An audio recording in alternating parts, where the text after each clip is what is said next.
Hi BookTube! My name is Sarah and welcome to the Bookish Knitter. Today I'm coming to you with a library book haul. So yes, I went to the library, guys. I picked up some books. No idea when I'm actually going to get to these. But there's just, everybody calls Disney the happiest place on earth.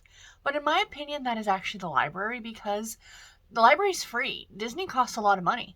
And you're not being harassed by a giant 6-foot tall mouse in, red pants and gloves. Um, I'm not a Disney person if you didn't know. But anyway, yeah, so I went to the happiest place on earth, the library, on Saturday. I had to take some books back. So I actually have a library cards for 3 different libraries. I have the Toronto Public Library and I have my 2 local libraries, Ajax and Pickering. And there's a couple different, for Toronto, there's like 100 different branches of the library. But for Ajax and Pickering, they have like 3 branches each, but one of the branches for each of them is like really small, like a tiny little library kind of an idea, but the other branches are much bigger. So I kind of like to switch it up and go to different libraries. It's kind of great being able to do that. I'm very fortunate that I can do that. So on Saturday, there's one that I keep passing, and it's like almost borderline into Toronto, like it's Pickering and Toronto, or Scarborough, if you will. There is the border, but this one is very, very close to it, and it's a library and a community center. And I thought, oh, let's go over and have a look. So I had dropped off my books at the other library, and I went to this library, and oh, guys, it was so cute. So it is a smaller library. It's not a huge, it's not like the main branch or anything like that. But it was really cute. They had a lot of great stuff. And what I really liked about it, there was this huge seating area with these really comfy couches and a fireplace. And like they had a TV mounted above the fireplace as well, where they were playing, like, I don't want to say cable news because it's not cable news. Here in, I'm not sure, in Toronto it's called CP24, which is, it kind of gives you like the breaking news stories and the weather and the traffic. It's that kind of it's a local, right? So they had that playing and it was on mute, so it's not like it was loud or anything like that. But I could absolutely see, like, if somebody was coming in with a spouse or a significant other or brought their kids in and we're just going to let the kids kind of go pick out books and they wanted just somewhere to sit, I thought it was just so cute. And I thought also, like, what a great place if you just needed a break from, if I was at home and I'm just like, I just want to get out for a bit, just go to the library, grab a book and just sit down and read. That would be, or even just to do like try a chapter tag would be fun. Just to grab like 4 or 5 books and sit on these couches and just sit and do some reading and read the first chapter of each book and then decide which ones you were going to take out. That would be fun too. But anyway, I went to that library, long story short, and I got 6 books. So again, I have no idea when I'm actually going to get to these. I would like to be able to read them all like right now because they all look really good. They're all books I really want to read. But, I do have my weekly TBR, so we shall see. We shall see. But the first book that I grabbed, I'm just going to show these to you guys, is Wonton Terror by Vivian Chen. I think this is the 4th or 5th book in the Noodle Shop Mystery Series. I love this series so much. I do not have this one digitally, so I do want to get to it. I know March is like in a week, which is, of course, March Mystery Madness, and I did have that in my mind when I was looking at books at the library. So there's this one and another one that I think are going to be definite reads in March. Like when I do my picking books off of my shelf, these I always count as shelf books, even though they're library books. So this one might be one that definitely gets read in March because it is a cozy mystery and I want to read it for March Mystery Madness. So yeah, Holy Noodle House is ready to win a local culinary competition until a brand new food venue literally explodes onto the scene, is what it says on the back. So I love this series so much. It is probably hands down one of my favorite cozy mystery series. And yeah, I really, really enjoy it. So do stay tuned next week because I am going to be doing a video on my favorite cozy mystery series. So in case you guys want some ideas for March Mystery Madness. The next one I got was in the new releases, which is very exciting. And this is a large, well, these are all large print. This is the only way that you can buy them. We have, physically anyway, An Alaskan Family Thanksgiving by Beth Carpenter, which is a Harlequin heartwarming novel. And this came out in November of 2022, excuse me. So last year. And yeah, I remember seeing this one on the website. It's Thanksgiving, it's Alaska. So clearly we're out of that. We're getting into spring now, but still, it looks like nobody's even borrowed this book. Like it's, I'm like, what are you people? You need to read these books. They're delightful.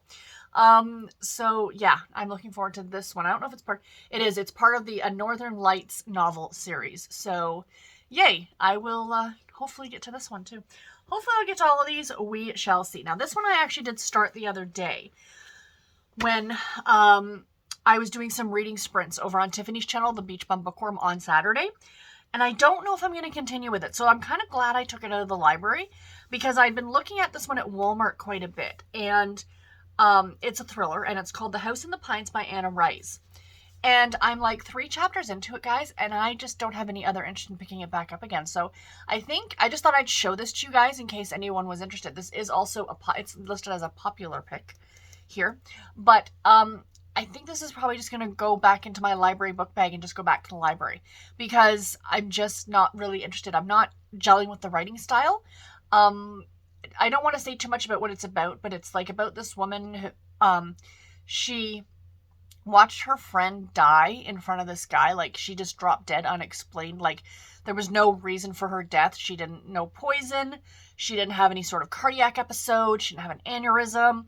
There was no conceivable reason why this young girl, she was probably only 19 or 20, drops dead in front of this guy.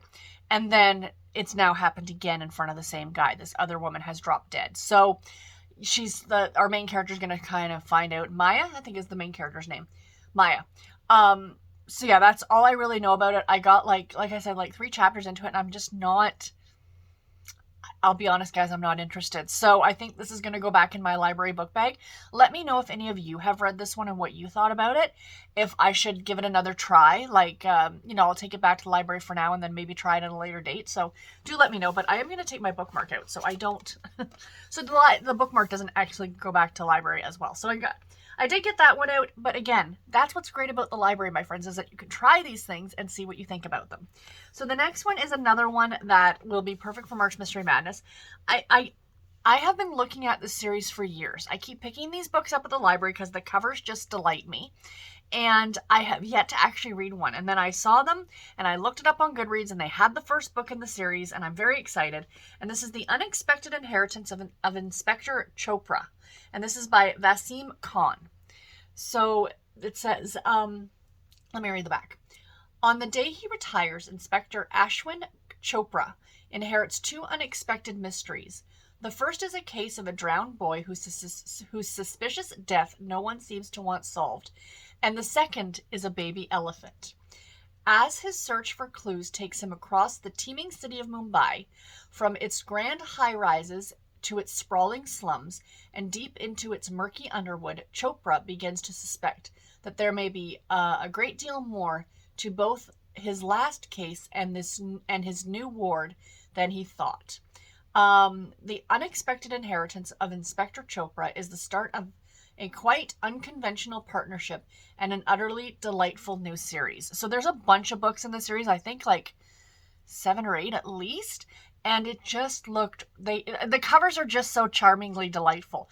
I wouldn't consider this to necessarily be a cozy mystery. For those of you who have read it, correct me if I'm wrong, but one of my big definitions of a cozy is an amateur sleuth, and because he's a former inspector, that doesn't really make him he's an amateur because he's not no longer he's retired, but I still wouldn't consider this necessarily to be a cozy in that aspect. But again, guys, those of you who have read these, let me know your thoughts. Should I pick it up for March Mystery Madness? Because it looks really, and I love the fact that the chapters are not like chapter 3, chapter 4. They're actually titled The Rain Finally Arrives. Oh, it looks so cute. Look at this. Oh, come on. Where did it go? There it is. So between there's an elephant. It just looks so charming and delightful. So, and I think the library has all of them, so that's a good thing. And then I got a couple of contemporary romance because you guys know me. Love my contemporaries. So a couple of hardcovers. So I got Jill Shalvis's The Forever Girl, which is the next one I need to read in the Wildstone series.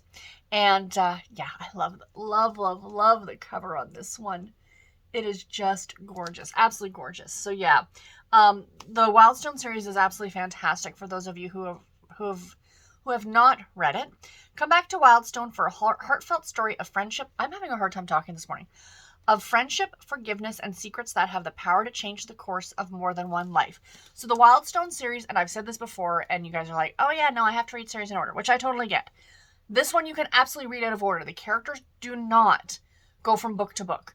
The only connecting factor to all of these books is the fact that they are all set in Wildstone, a small town in Northern California. And these are definitely more of the women's fiction variety, but it does have Jill Shalvis's trademark adult content, if you will, sexy times, which she is just so good at. But yeah, no, these are not contemporary romances in the sense that it's a story about, two people falling in love. These are generally stories about like family and stuff like that. When Maze returns to Wildstone for the wedding of her estranged best friend forever, the sister of her heart, it's also a reunion of a once ragtag team of teenagers who had only one another until a tragedy tore them apart and scattered them wide. Now as adults, together again in a lake house, they find that there are secrets and resentments mixed up in all the amazing childhood memories. So that's all I'm going to say. So it sounds like a group of friends get back together and secrets and stuff. So that's what I mean. It's not a romance between two characters. There's so much more to these books. So yeah, I am very much looking forward to getting to that one. And last but not least, a favorite author of mine. This book came out last year and I still have not gotten to it yet. Actually, I haven't gotten to her last two books. So like the one that came out in 2021 or this one. And I need to because she's an absolute favorite author of mine. And this is Out of the Clear Blue Sky by the great Kristen Higgins. Again, can we talk about this cover? Like, how charming. Lily Sylvan knew life as an empty nester would be hard after her only child left for college. But when her husband abruptly dumps her for another woman, just as her son leaves, her world comes crashing down. Besides the fact that this announcement is a complete surprise, to say the least, what shocks Lily most is that she isn't heartbroken. She's furious. So yeah, that's all I'm going to read. But yeah, a woman who's been dumped by her husband, an older character, and she pretty much just extracts revenge. So this is a chunky one, but I would love to get to this one. When am I going to get to these, you guys? When am I going to get to these? This part of me is like, oh, just add a library book every week to your TBR, but I'm barely getting to all the books I have on there now, so I need more reading time, friends. I need more reading time. But yeah, so anyway, that is that one. So that is it for this video, you guys. Please let me know in the comments below, have you read any of these? What did you think about them? Do you also agree that the library is the happiest place on earth? I'm trademarking that, or the library should now trademark that and take it from Disney. But anyway, that's all I have, guys. Take care. Happy reading. Thank you so much for watching, everybody. Bye.